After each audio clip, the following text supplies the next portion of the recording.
This is just how we simply celebrate our 10K subscribers. Thank you guys. Counting for more. Hi guys! So today, ihatid na ako si Tyler sa iyang training. And then, before that, Hey guys. magpagasolina sa bitaw ni guys. Kaya gamay na lang. Layo-layo ra ba to ang place kung asa mag-practice silang Tyler. So, magpagasolina sa mi and then we will buy water and some snacks. Kay while waiting para dili magduka ang imuang lolo Og Lola. ug lula magpalit sa mig snacks para na ikut-kut-kut-kuton. Okay. Guys, so magpalit sa og chips, snacks. Mamili ko. Kaya ani.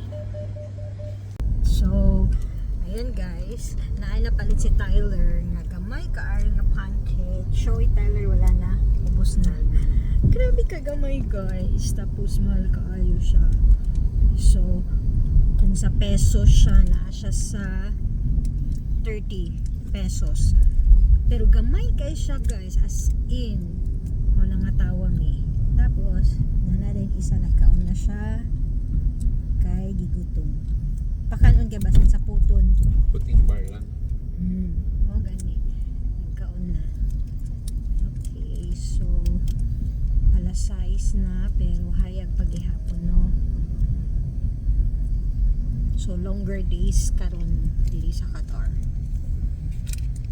Hi guys. So nanami diri sa Aspire Academy. Tapos timing kayo guys kay first time mi nag-anhing nga na ay nagdula sa football field. Indoor ka, imagine. Indoor football field. So inana siya kadako sa academy. Actually sports academy siya guys. Tanan sports na sila diri. So first time mi nakakita nga i-open nila ang football field. In football field.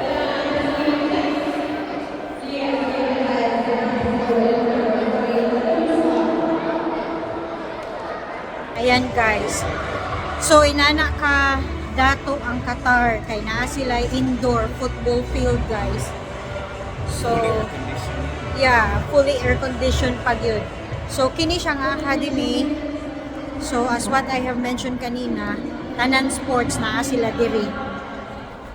So sila Tyler, diri sila ga dula every Friday o Saturday sa ilang training.